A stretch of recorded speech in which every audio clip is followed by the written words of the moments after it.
BYOD, Business Opportunity or Big Headache by Benjamin Adair.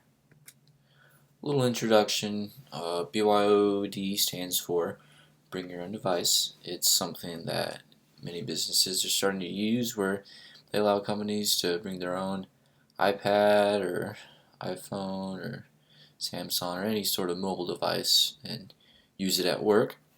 A couple of things we're going to talk about are we're going to go over a couple pros and cons, talk about management, organization, and technological factors that need to be taken into consideration, and we're also going to compare Michelin North America and Rossenden Electric. Advantages and disadvantages of allowing employees to use their personal smartphones for work. Advantages: it improves employee job satisfaction. A lot of employees are happier when they get to use their own device, and it improves productivity. A couple disadvantages: it is harder to have support for personal devices when everybody's got their own device and everybody has a different device. It's harder to have IT support for all that. Protecting company data or data leaks, like if somebody was to lose their device or get hacked, and it also costs more. What management, organization, and technological factors should be addressed? More IT resources are required if you're going to use BYOD. What types of devices are being used? Some people prefer Apple, like an iPhone, over a Samsung, and some are vice versa. So chances are you're going to have many devices unless you only allow your employees to have a certain type of device.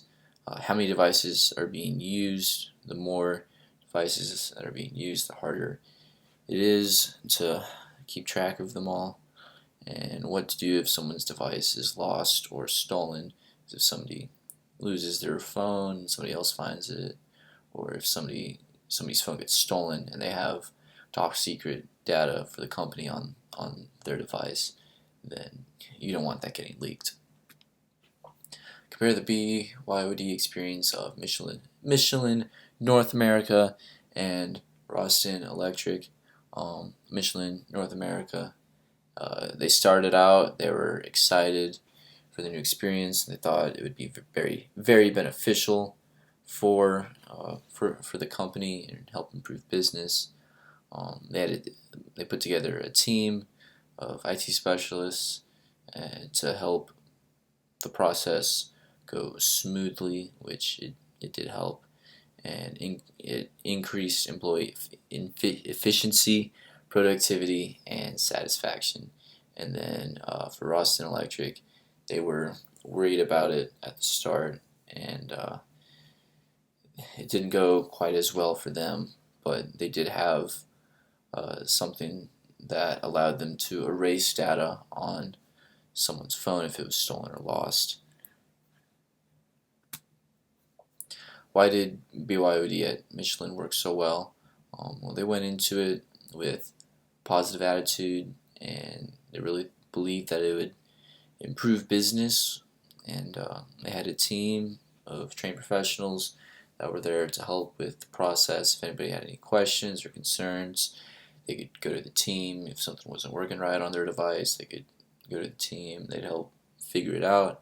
They also reimbursed employees for the phones and the data plans.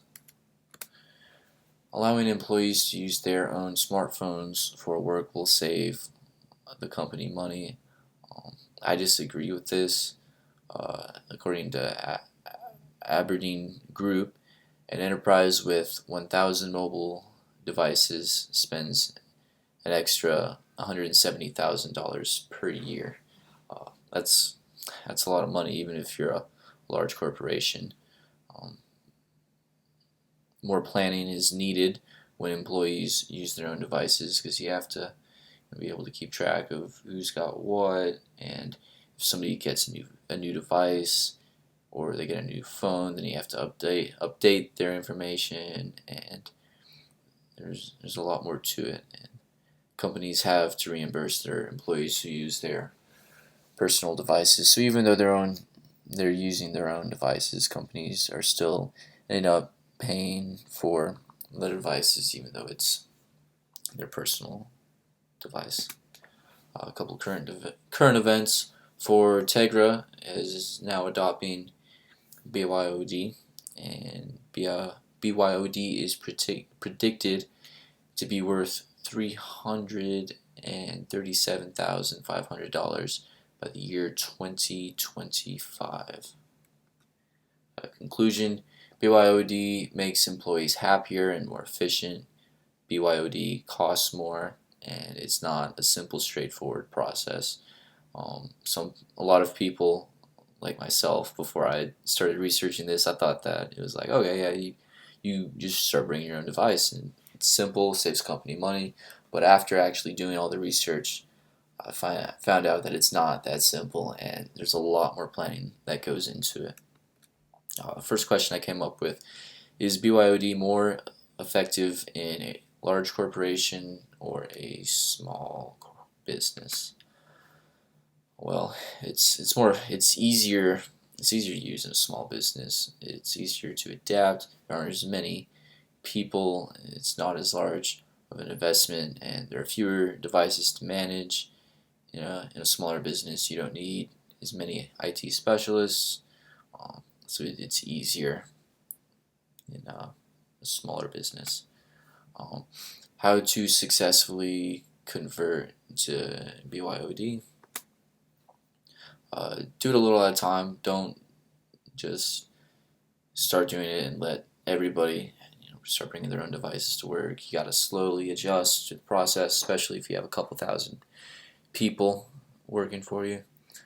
Have plenty of tech support. The last thing you need is to not have enough and have everybody coming with questions and trying to figure stuff out. And have a plan in case someone loses their device or if their device gets stolen, because the last thing you want is for sensitive information to get leaked out into the public. And understand what the devices will be used for. Here are my sources. Thank you.